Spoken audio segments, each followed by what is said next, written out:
difficulty, but at least I hope it's not as bad as last week. I had a real problem with last week because you couldn't see me, and I was giving you a demonstration of this beautiful food that was a New Year's morning tradition, but I'll have to redo it for you. Well, today, so this is really the beginning of this new To 70 Beyond series, and we're going to change the focus a little bit to talk about things that are happening in our news. And all of you know that I have written the Crisis Knowledge Management Certification, and I'm introducing a whole new series of trainings and that for this coming year that deal with a lot more than just disasters. However, I wanted to bring your attention today to what has been happening. First of all, 2021 was considered one of the top 10 warmest years on record. All the years have been in the last 10 years, really. So we've got temperatures rising, and what does that do? That creates storms. So what can we do to prepare? This was in December. This was in the Northeast, the North Midwest, and it was a tornado in December. Who has ever heard of tornadoes in December? They just don't happen. And then we had this wonderful experience. These poor people that got caught. There was 45 miles of people, and some people were stranded for more than 24 hours, and the first responders couldn't get to them. So it was there was 6 trucks that collided with one another that created this mess. But can you imagine if you had kids or pets in the car and you're just stuck there, or the elderly? Well, anybody really, but particularly children. I saw one interview where this woman was begging for somebody to come and get her children, even if they couldn't get her. Here's another one of that.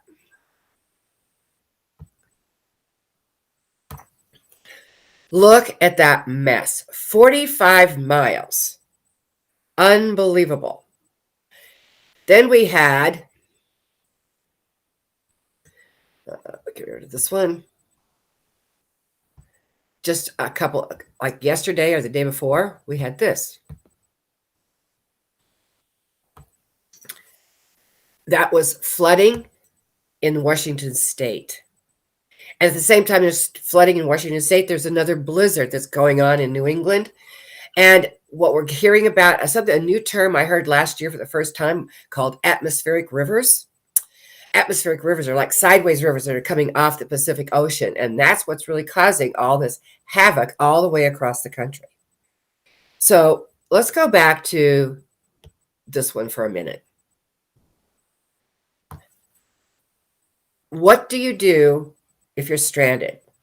Today, I really want to talk about, it doesn't matter whether you're in California with an earthquake, or whether you're in a snowstorm like this, or you're in a fire. What do you need to do with your car to be prepared? We all talk about what we need to have as an emergency kit. And most of us probably have some minimal things in the trunk of our car, like jumper cables and maybe water or something like that. But depending upon where you are, how many people do you think were really, really prepared to be in their car in below freezing temperatures overnight? And we really don't think about it because we don't think it's going to happen to us, right?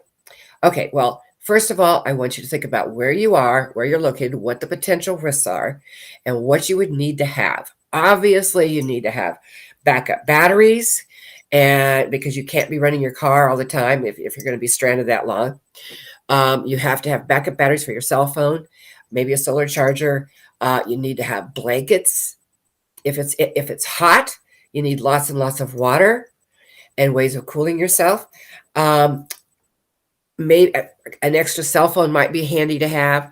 Think about all those things that you need to have in your car emergency kit. And you've heard me say this before. You need to have 4 kits. People think, oh, I've got my emergency kit. And I'll bet you 10 to 1, if I talk to 10 people, there might be one that has a really good emergency kit in their house. And there might be a couple more that have some kind of emergency kit in their car. But this is the time, and believe you me, 2022 is not going to be any different than 2020 or 2021. The disasters are going to keep coming because this was 2021 and 2020 are two of the warmest 10 years on record.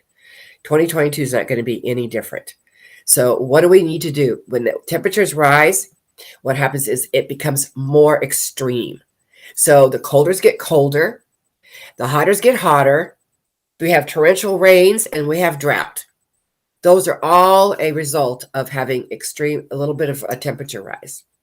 And I heard something very interesting yesterday, or it was actually a couple days ago. It's going to take 25 years once they get the temperatures to stabilize. And then it's going to take 25 years to reverse what is happening right now.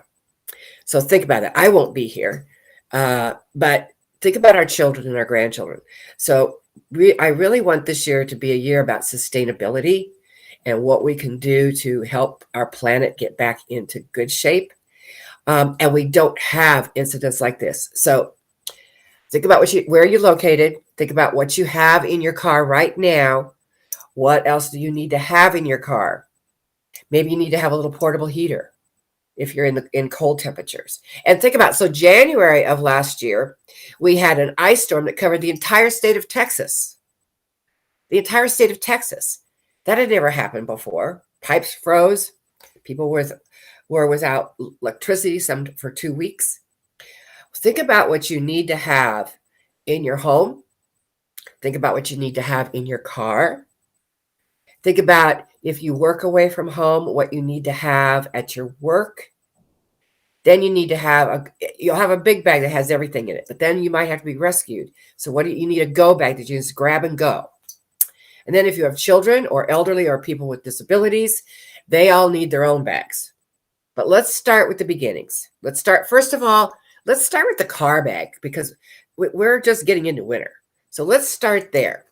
Then let's get that emergency kit going. So my to 70 message today is get your information all put together, get your bags all put together so that if this does happen to you, you're prepared and you can be resilient knowing that you are prepared. So I'm going to be posting here probably this coming week, a course on storms, and you'll be able to get a hold of that. I'll be talking more about that later on this week. I'll be doing a special conversation about it. But for the message today, think about where you are. Think about what you need to have so that you can be 70 or beyond with me. Anyway, I hope you have a beautiful Saturday. I'm going to be going and working on accounting with my friend Elaine. So I'm probably not going to have the best. I don't call that fun, but she and I always make it fun. Anyway, have a beautiful Saturday, and I will be back with you again next Saturday on To 70 and Beyond. Bye now.